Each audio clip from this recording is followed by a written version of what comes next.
Les traigo saludos de la Convención de los Bautistas del Sur en Texas, cuya organización ustedes son afiliados a y somos siervos de ustedes.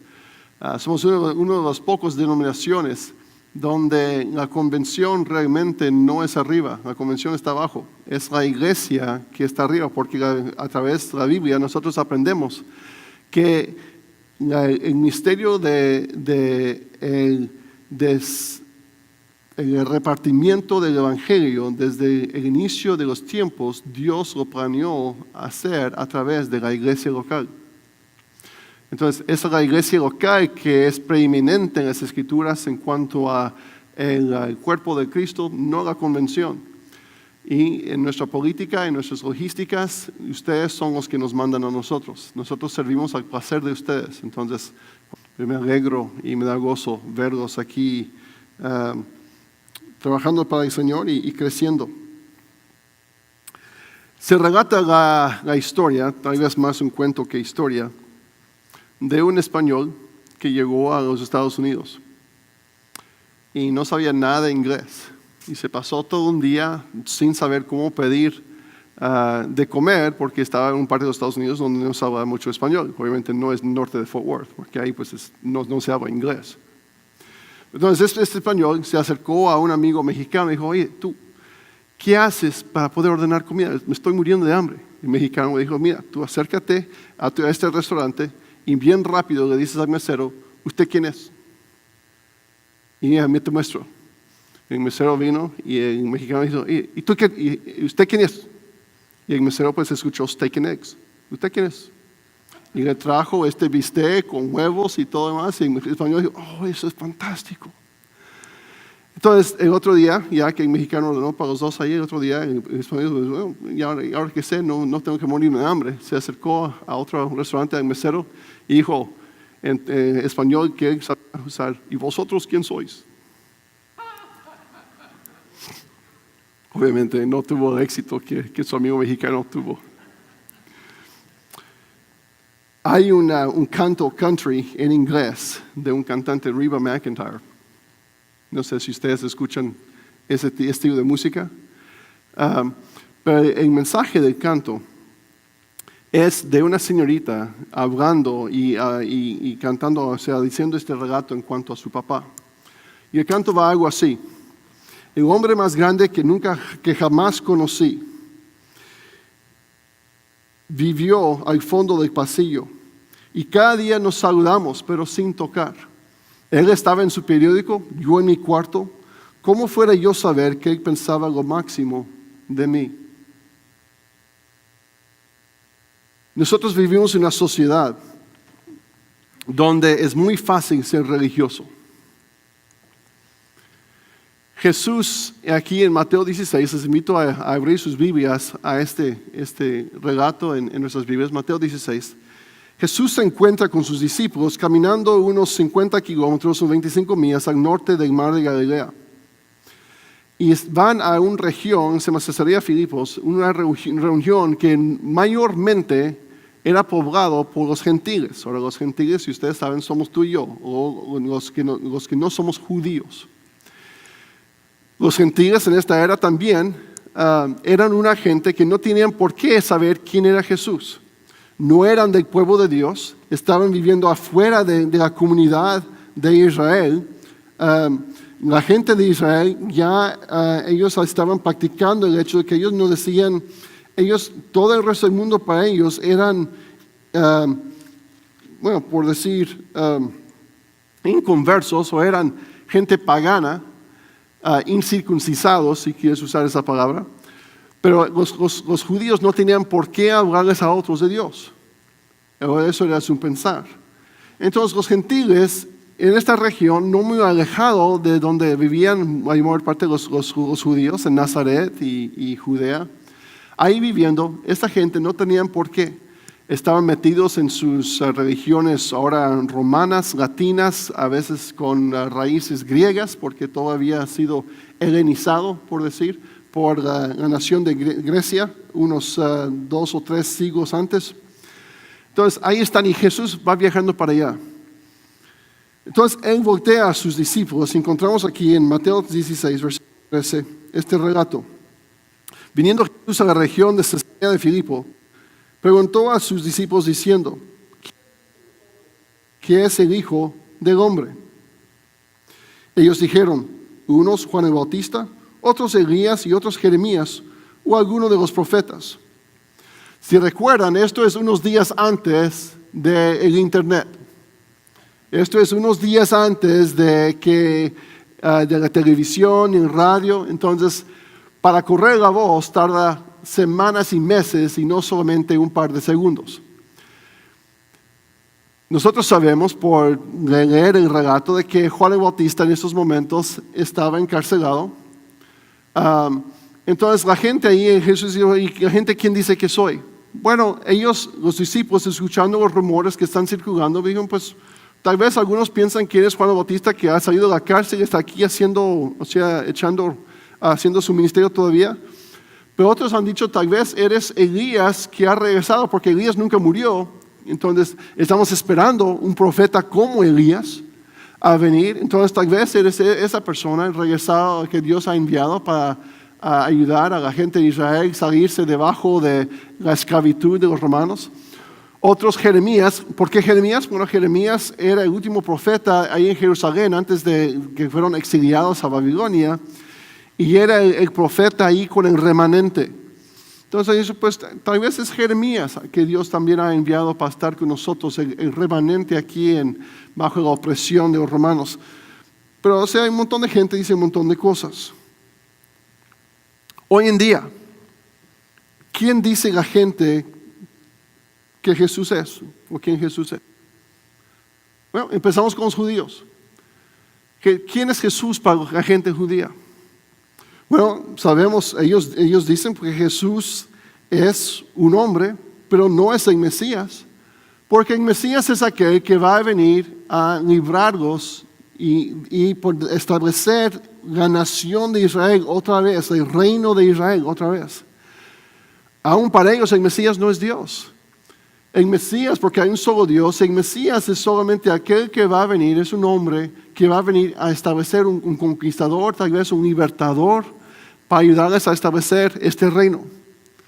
El Mesías, Jesús, para ellos es tal vez un judío ideal. Él vivió y nos mostró cómo ser buenos judíos, siendo él un judío, un hombre muy bueno, un rabí fantástico, un maestro a todo dar, pero no es el Mesías. Aquel no es. Bueno, sabemos de los judíos. ¿Qué tal los musulmanes? Los musulmanes están en esa región. ¿Quién dicen los musulmanes quién es Jesús? Bueno, los musulmanes dirían que Jesús es un buen profeta. Ahí a la par de Mahoma, pero no igual. Pero Jesús es un buen hombre, es un buen profeta. No es Dios, porque para Jesús ser Dios, Dios no permitiría primero que su profeta se moriría en una cruz. Entonces, Jesús no murió en la cruz. Jesús, él, porque es profeta y Dios no permitiría eso. Jesús, lo que ellos piensan es de que Judas Iscariote tomó el lugar de Jesús en la cruz y Jesús nada más se fue y ascendió al cielo. Pero Jesús tampoco es Dios, porque si eso fuese cierto, Dios tuviese que haber venido y tenido relaciones sexuales con María, y eso es blasfemia. Bueno, nosotros sabemos que eso es locura también, porque eso no es lo que ocurrió. Pero ellos dicen, no, Jesús también es un buen hombre, es un buen maestro, es un magnífico profeta, tiene buenas enseñanzas, pero no es Dios. ¿Qué tal la gente de los hindú? Esta religión, estas personas tienen su origen en esa zona de la India. Jesús para ellos es, tal como toda la humanidad, es parte de la realidad máxima. Pero Jesús tal vez es Dios, pero no es nada más una de las múltiples formas de Dios. Hay un Dios para ellos, pero toma miles y miles de formas, como avatars, se les dice. Y Jesús es uno de ellos, pero Jesús no es la única vez que esto ha ocurrido. Es más, por el círculo de la vida en que nacimos, vivimos, morimos y nos reencarnamos, Jesús es solamente una encarnación de algo que ha sucedido varias veces a través de la historia. Ciertamente un buen hombre, ciertamente un buen maestro, pero no hay nada especial en Jesús, afuera de eso. Buda, los budistas, ¿qué piensan ellos? Bueno, que Jesús también es uno que tiene buenas enseñanzas. Él entiende la naturaleza de sufrir y la necesidad de escaparse de las cosas materiales. Eso es lo máximo para encontrar iluminación, como dirían la gente que sigue en esta religión. Y así ser uno con el vacío, o sea, nirvana. Jesús no es una deidad única, dicen ellos, pero uno entre un rango grande de deidades. Sí, claro, fue un individuo extraordinario con enseñanzas compatibles a la del Buda. ¿Qué tal los mormones? Como todos los hombres y mujeres, Jesús era uno de los hijos espirituales de Dios. Si ustedes saben las enseñanzas de los mormones, todos nosotros éramos antes hijos espirituales de Dios, viviendo ahí en el cielo, y Dios nos envió aquí a la tierra en un momento dado. Jesús nada más uno, pero Jesús bajo su humildad era tan humilde que que Dios escogió arriba, por encima de Lucifer, dejar que Jesús fuese el canal por el cual nosotros podemos ser buena gente y llegar a lo que ellos llaman salvación. Esa salvación es que si tú eres suficientemente bueno, tú puedes llegar también a ser Dios de tu propio planeta. Entonces Jesús es hijo de Dios, pero todos nosotros también lo somos. Y Él mantuvo la ley de Dios y así también es siendo en el Padre. Y es solamente diferente en grado, pero no en tipo de su hermano el diablo. Y nosotros, los otros niños premortales. ¿Qué tal nuestra sociedad? La sociedad en la que nosotros vivamos. ¿Quién dice ellos, nuestros vecinos, la gente que vive a nuestro alrededor, quién es Jesús? La mayor parte de ellos te dirían que Jesús es un maestro bueno y moral. Siguiendo a Jesús se trata más de hacer lo que es bueno en vez de creer las cosas correctas. Otros ponen un enfoque tanto en cómo me siento y el sentimiento de estar dependiente de Dios y sobre Dios. Jesús fue una persona ética y moral, enfocado en el amor para toda la humanidad, para nosotros, y conectado así dependiente sobre Dios. Pero más allá de ser una exclamación, ay por Cristo, o ay por Dios, realmente Jesús es nada más un superhéroe para las cosas buenas. Él ha sido reducido a un humano especial quien solamente tiene más luz y entendimiento que el resto de nosotros. Él es chido, Él es nítido y es nuestro cuate. Y así realmente no mucho diferente que nosotros, a menos de que su verdad sea diferente. Pero su verdad es diferente para diferentes personas y ciertamente no exclusivo. ¿Qué tal el Jesús del sueño americano? ¿Quién decimos nosotros los que estamos encontrando y buscando el sueño americano? ¿Quién es Jesús? Bueno, si esto es tu enfoque, dirías que Jesús está ahí para darte lo que tú quieres. Está ahí para cumplir y reconocer tus necesidades porque Él quiere bendecirte. Y muchas veces nosotros definimos esa bendición de maneras económicas y de salud. Si tú vives suficientemente bueno o pienses que tienes la fe correcta, Dios te va a bendecir o Cristo te va a bendecir. Cristo está ahí para darte lo que tú quieras. Muchas veces usando la frase pedid y se os dará. Sus enseñanzas son valores y principios para vivir, pero Él hace muy pocas demandas de mí. Él es mi cuate, es ahí mi compa. Está ahí para que yo me sienta mejor, está ahí para pelear por mi causa y en tal hablar de sacrificio, hablar de servicio y negar a mí mismo, minimamos esas cosas porque no me son cómodos. Jesús está ahí para ser mi Salvador, pero no lo quiero como mi Señor.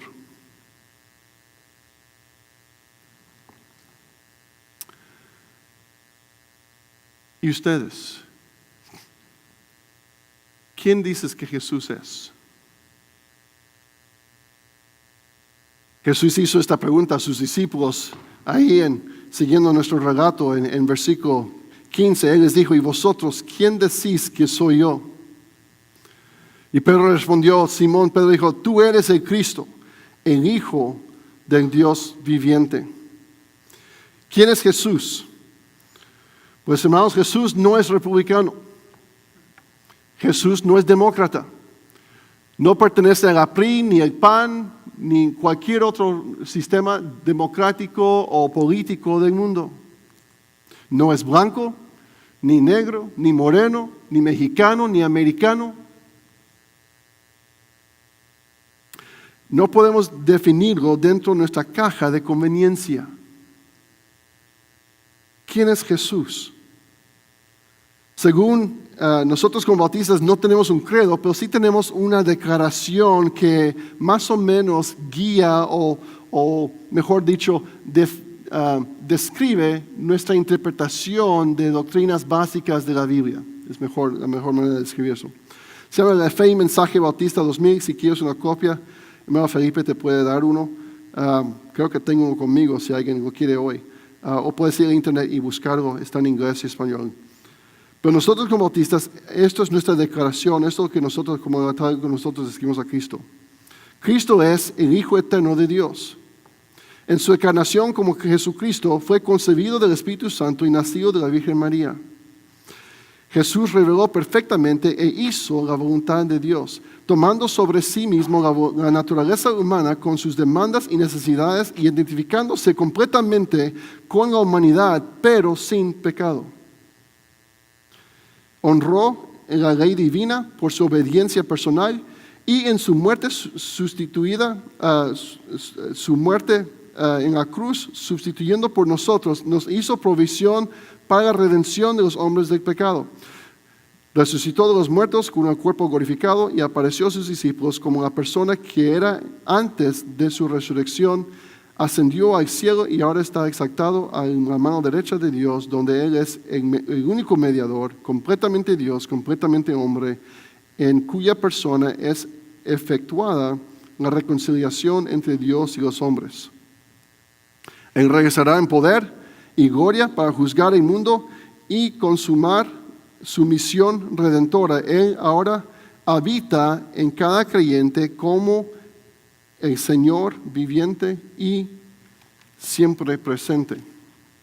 Colosenses 1:15, algo que leímos esta mañana en nuestro grupo de estudio bíblico, dice: Él es la imagen del Dios invisible, el primogénito de toda creación. Fueron en Él creadas todas las cosas, las que hay en los cielos y las que hay en la tierra, visibles e invisibles, sean tronos, sean dominios, sean principados, sean potestades. Todo fue creado por medio de Él y para Él. Y Él es antes de todas las cosas, y todas las cosas en Él subsisten. Y Él es la cabeza del cuerpo, que es la iglesia, el que es el principio, el primogénito de entre los muertos, para que en todo tenga la preeminencia. Por cuanto agradó al Padre que en Él habitase toda plenitud, y por medio de Él reconciliar consigo todas las cosas, así las que están en la tierra como las que están en los cielos, haciendo la paz mediante la sangre de su cruz. Hermanos, para ti, ¿quién es Jesús? ¿Por qué importa? ¿Por qué importa la definición que nosotros le damos? ¿Por qué importa yo realmente saber y poder describir quién es Él? Bueno, en primer lugar, importa para tu eternidad. La Biblia nos dice claramente que si no te arrepientes y si no crees el Evangelio, si tú no crees en Jesús de la Biblia, no tienes relación con Dios. Juan 1:11. Y Jesús a los suyos vino, pero los suyos no le recibieron. Y versículo 12, mas todos los que sí lo recibieron, los que creen en su nombre, a ellos les dio potestad de ser hechos hijos de Dios. Lamentablemente, la gente que tenían el nombre de Dios, la gente que se proclamaban pueblo de Dios, Dios vino a ellos, Cristo vino a ellos y no sabían quién era Él. A pesar de los cientos de profecías que habían, a pesar de que todos los líderes religiosos sabían bien la ley, sabían bien las profecías del Antiguo Testamento, y llegó Dios. Y una de las razones por las cuales no recibieron es porque Él no cabía en la caja que ellos habían construido para poder dominar y decir, esto es quien va a ser el Mesías. Y nosotros, los religiosos líderes, vamos a poder dominarlo, vamos a poder controlarlo, y Él va a hacer lo que nosotros queremos que Él haga, porque mira, aquí estamos nosotros y somos los líderes, nosotros guardamos la ley, nosotros escribimos la ley, y Él vino y no sabían nada de quién era.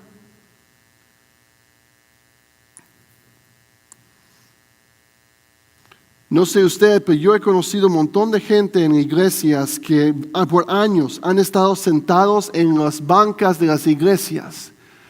Y su conocimiento de quién es Dios es así de profundo. ¿Por qué? Porque para mí la religión, o para ellos la religión, es solamente yo sentirme bien porque estoy cumpliendo mi deber. Y si cumplo mi deber, Dios tiene que aceptarlo y tiene que admitirme a su cielo. Entonces no se trata de una relación, se trata de mis deberes para ellos. ¿Por qué? ¿Por qué importa? Porque la eternidad importa. Pero más allá que la eternidad importa para mi conciencia, mi autoconciencia. Un entendimiento saludable de quién es Jesús también provee un entendimiento saludable de quién soy yo. Leímos hace rato Isaías 6. Y cuando yo me doy cuenta que ante un Dios santo y eterno, ante un Salvador que también es Señor, me doy cuenta de que yo no merezco lo que Él me da, merezco lo que no me da, mi acercamiento a Él y mi acercamiento a todos los demás a mi alrededor cambia. Porque yo en esos momentos, cuando me doy cuenta realmente quién es Él, pierdo mi orgullo. Pierdo el sentido como tejano y como gringo tal vez de que hay algo que yo puedo hacer. Y sabemos que aquí en Texas tenemos un montón de orgullo. Nada más mira nuestra bandera, hay solamente una estrella. Ignoramos los otros 49, solamente les importa uno. Ustedes saben, hablando de eso, que Texas es el estado más grande de los Estados Unidos. ¿Saben eso? Especialmente en esta era de calentamiento global, porque cuando todo el hielo en Alaska se derrite, Texas será el estado más grande de la nación. Pero hermanos, cuando yo me doy cuenta de quién es Jesús y de que yo estoy hecho en la imagen de Dios y evaluado por Dios y que yo necesito un Salvador. Yo soy creación, Él es creador, que trae vida abundante. Y esa vida abundante puede ser hallado dentro de las guías que Él me da para vivir mi vida. ¿Es que me quiere controlar? No. Él quiere que yo voluntariamente me ponga debajo de Él como Señor. Pero como Él me creó, Él sabe mejor cómo vivir mi vida. Él es el creador. Y Él me da esa guía y me dice, mira, yo he venido para que tengas vida y para que la tengas en abundancia. Entonces, cuando reconozco realmente quién es Cristo, yo reconozco mejor mi identidad.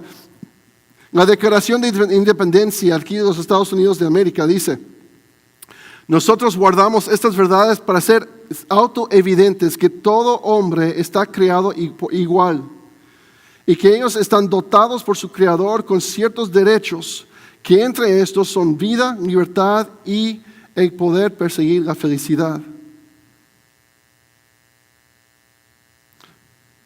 Todos los fundadores de esta nación no eran creyentes. La mayoría entendieron que existía un Dios y entendieron ellos el derecho que nosotros poseemos dado por un creador. Pero este sentido de igualdad solamente existe, hermanos, bajo un creador. Si tú no crees en Dios y realmente tú no crees en Cristo de la Biblia, no hay ninguna plataforma en la cual tú puedes pararte para decir que todos estamos iguales. No existe.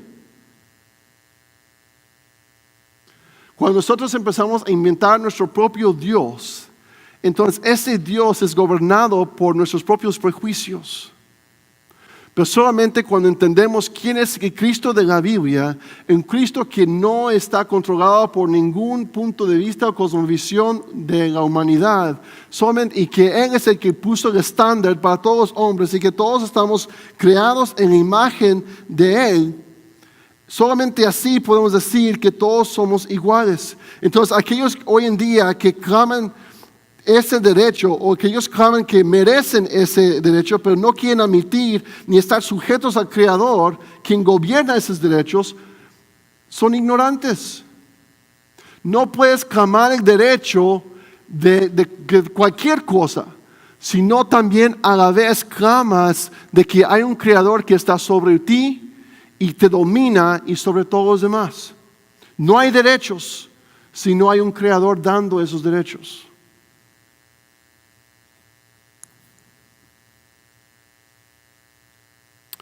En cuanto a mayoría, cuando me doy cuenta que Él es Señor y yo soy esclavo, que yo no poseo nada. Salmo 24 dice que de Yahweh, del Señor es la tierra y su plenitud, el mundo en los que en Él habitan. Cuando me doy cuenta, como dice ahí Santiago, yo soy esclavo de la palabra que en su saludo, también Judas, en sus escritos, ahí saludas que les habla de Judas, esclavo o siervo de Cristo. Esa palabra es lo que Pablo también dice, que nosotros somos esclavos a Cristo. Él es el maestro, yo soy el siervo, pero aún menos que siervo, somos esclavos de Él. Yo no poseo absolutamente nada. Lo que yo gozo de, lo que Él me da, es por su misericordia, por su gracia y por su bondad hacia mí. No hay nada, ni el aire que respiro es algo que yo poseo. Y cuando me doy cuenta de eso, es bastante fácil venir a la iglesia y dar un diezmo, porque me doy cuenta que el diezmo que estoy dando ni es mío para dar. No estoy dándole a Dios 10%, yo estoy reconociendo que Dios posee 100% de lo que ya es de Él, y yo estoy regresándole a Él 10% de lo que ya es de Él. Y Él me permite, bajo su bondad, vivir con el 90% de lo que Él me ha encomendado, que ya es de Él de todas maneras. El que tiene problemas en dar, el que tiene problemas en ser generoso, no entiende el Cristo y no conoce el Cristo de la Biblia.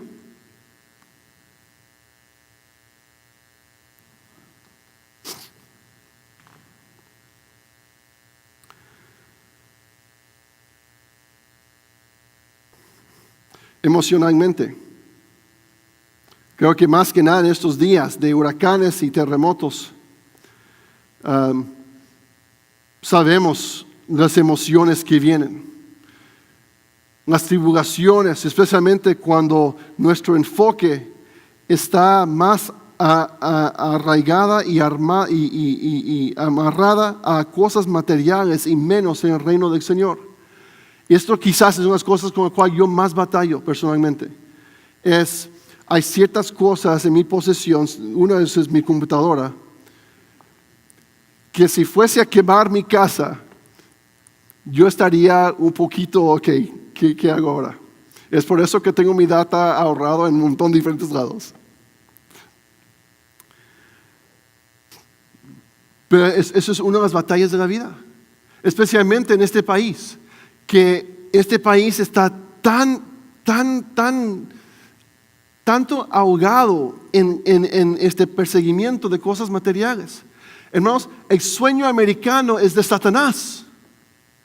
No hay nada bíblico, absolutamente cero en el sueño americano.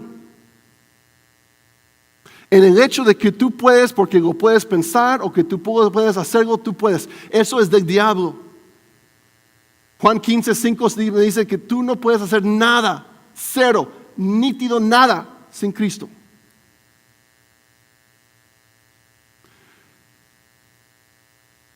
Entonces, emocionalmente, cuando vienen aquí las tormentas y los huracanes y los terremotos, y ciertamente es de gran lamento cuando perdemos, especialmente gente que nos son amados, menos cuando son cosas, las cosas se pueden reparar, pero cuando mi trabajo está afectado o cuando la gente está afectada, hermanos, si yo estoy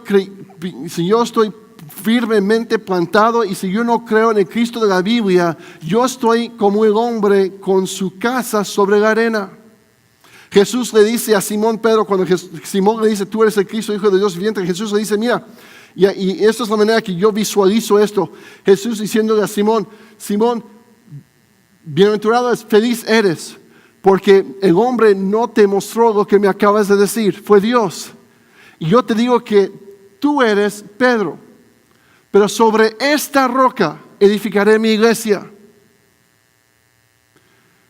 Por eso Colosenses nos dice que Cristo es el primogénito de entre la iglesia, Él es el primer resucitado, es el primer miembro. La Biblia nos dice que Él es la piedra del ángulo, o sea, como el primer miembro de la iglesia, como el que sobre la iglesia está fundada y edificada, Él informa la manera y el modelo y la forma que la iglesia va a tomar. Y si nosotros estamos bien cimentados en Él, entonces no hay nada que puede ocurrir que nos va a mover. Dice Romanos, ni la muerte, ni la vida, ni los ángeles, ni los potestades, no hay nada que nos pueda separar del amor de Dios. Y ese amor está en que cuando tú estás bien cimentado en la roca que es Cristo Jesús, venga lo que venga, tú sabes que tú tienes no solamente un Salvador, pero un Señor que está en cargo de todo, que te va a librar de esto. Y como dicen los apóstoles en Hechos 4, no es Dios que yo quiero que me quites la tribulación, pero que tú me ayudes a progresar a través de, para conocerte mejor y para que las demás gentes alrededor también te conozcan. Si tú conoces a Cristo de la Biblia, entonces emocionalmente no eres una montaña rusa, emocionalmente eres una roca y puedes pararte firme. No es que no vas a llorar, eso está bien, eso son emociones humanas. Cristo lloró, Él lloró por su amigo Lázaro que había muerto, Él lloró por el estado de la gente perdida a su alrededor. Cristo lloró. Pues que no voy a dejar que mis emociones me dominen. No voy a dejar que mis emociones dicten mis acciones. Mis acciones son dictadas por quien Cristo es para mí. Y Él es lo que la Biblia dice quién es.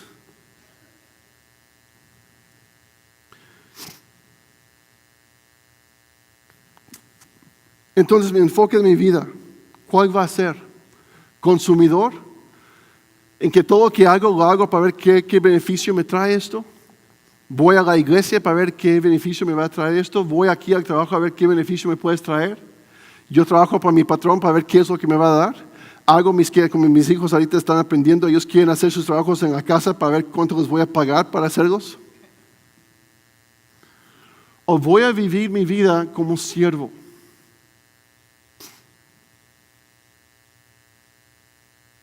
El problema que tenemos hoy en día, hermanos, especialmente la iglesia anglosajona en los Estados Unidos, es que tenemos demasiada gente llegando a estos edificios y estos templos buscando qué hay en esto para mí. En vez de llegar y decir, yo vengo para servir. Para que los dones que Dios, por los cuales Dios me ha dotado, yo puedo juntarlos a los dones de mi familia espiritual y juntos servir al Señor tal como Él lo diseñó desde el principio. ¿Cómo puedes llegar a conocer a Jesús mejor? Bueno, en primer lugar, la Biblia. Todo lo que tú necesitas saber en cuanto a Cristo está aquí entre estas páginas. La ventaja es de que no tienes que hacer esto solo. Hebreos 12 dice que ahora, hoy en día, nosotros existimos en un gran nube de testigos. Un gran nube de personas que han ido antes y hoy viven para poder ayudarnos a nosotros a conocer más quién es Jesús.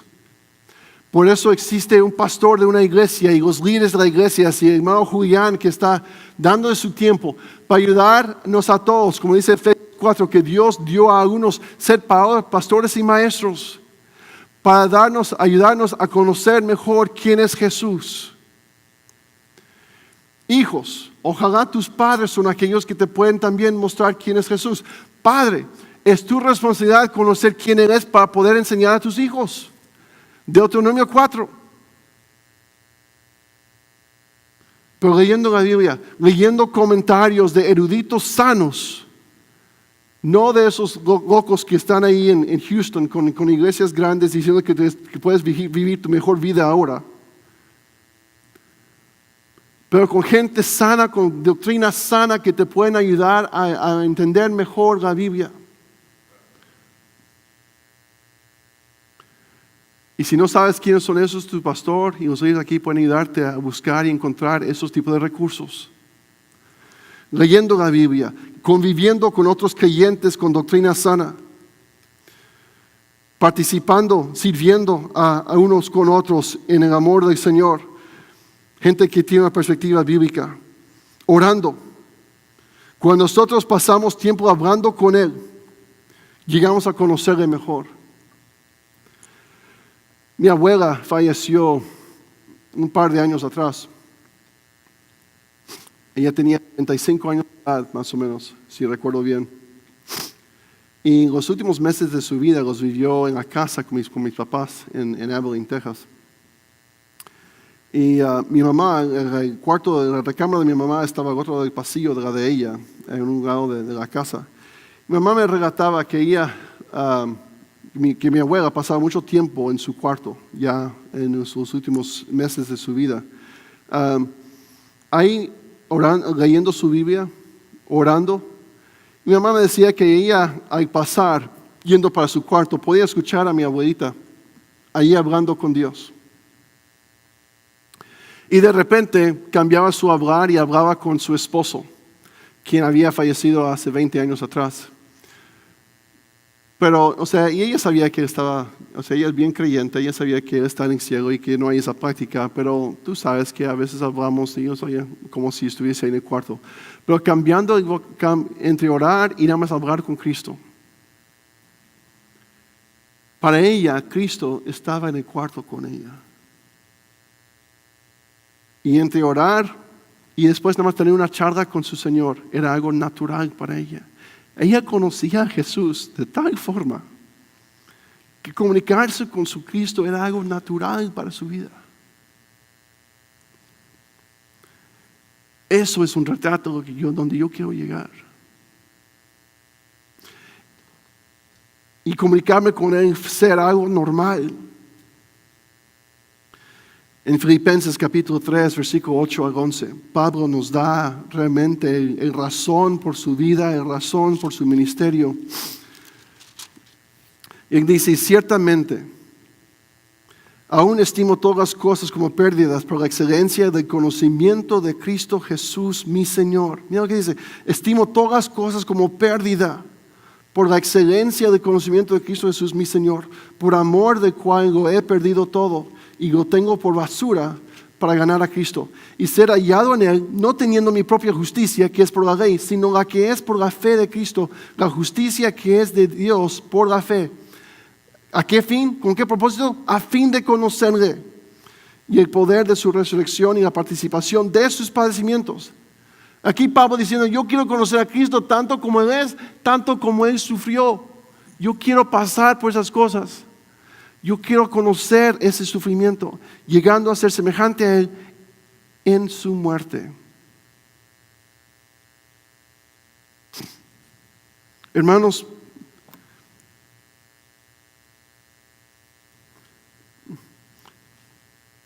yo soy una persona que estoy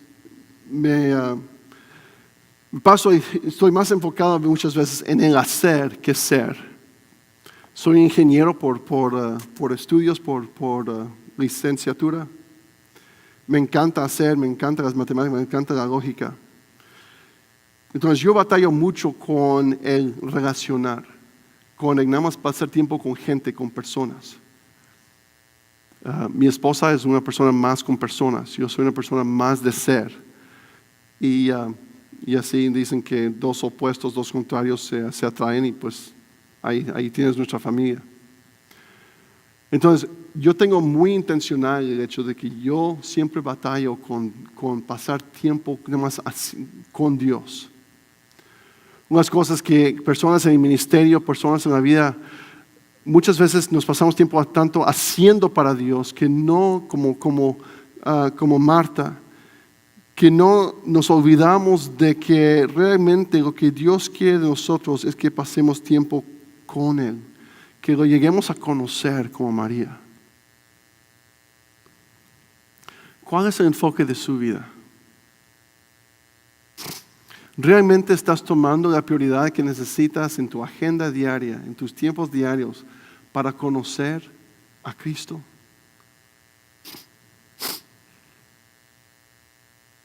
¿O estamos nosotros cometiendo el error de la gente a nuestro alrededor, de muchos de ellos, de moldear a Jesús en nuestra imagen, para que Él sea el Salvador que yo necesito?